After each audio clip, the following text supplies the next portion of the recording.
నేను weight loss అవడానికి early morning empty stomach తో ఒక టీ తాగుతాను. Welcome to 30 days of my sugar eating challenge day 1. నేను ఈ రోజు ఎర్లీ మార్నింగ్ వెళ్ళేసి ఫ్రెష్ అప్ అయిపోయి ఎంటీ స్టమక్ లో టీ తాగేసి నేను జిమ్ కి అయితే స్టార్ట్ అయిపోయాను. ఎందుకంటే ఈ రోజు నాకు ఎర్లీ మార్నింగ్ ఎలాంటి క్లాసెస్ లేకుండా ఈ రోజు నేను వర్కౌట్ చేయడానికి 20 kilometers ట్రావెల్ చేశాను. కోంపల్లి ప్రైమ్ సెన్ జిమ్ కి చందుతో కలిసి వర్కౌట్ చేయడానికి. ఆ జిమ్ అతనికి పక్కన నాకు 20 kilometers దూరం. వర్కౌట్ అయితే స్టార్ట్ చేసి డిఫరెంట్ యాంగిల్స్ వీడియోస్ అయితే తీసుకున్నాం. ఇంకా నెక్స్ట్ వీక్ ఏం కంటెంట్ చేయాలో డిస్కస్ చేసి నా వెయిట్ నేను చూసుకుంటే ఈ రోజు నా ఫర్ డే 1 వెయిట్ వచ్చేసి 82 kgs చేంజ్ వచ్చింది.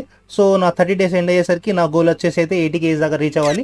నేను వచ్చే దారిలో అయితే ఘోరంగా ఆకలి అయితే అయింది నాకు. ఇంకా నేను ఆకలితో ఉండలేక నేను అక్కడనే టిఫిన్ సెంటర్ లో ఉన్న ఆయిల్ తో మసాలా దోశ అయితే ఆర్డర్ చేసుకుని తినేసినాను. అండ్ వెంటనే అక్కడనే అల్లం టీ బాగుంటుంది అని చెప్పి అల్లం టీ కూడా తాగేసి ఇక నేను ఇంటికి అయితే స్టార్ట్ అయిపోయాను. ఇంటికి వచ్చేసరికి 4:30 అయింది. ఇక ఇంటికి వచ్చి చూస్తే ఇంట్లో అమ్మ అయితే మటన్ ఫ్రై చేసి రెడీగా పెట్టింది.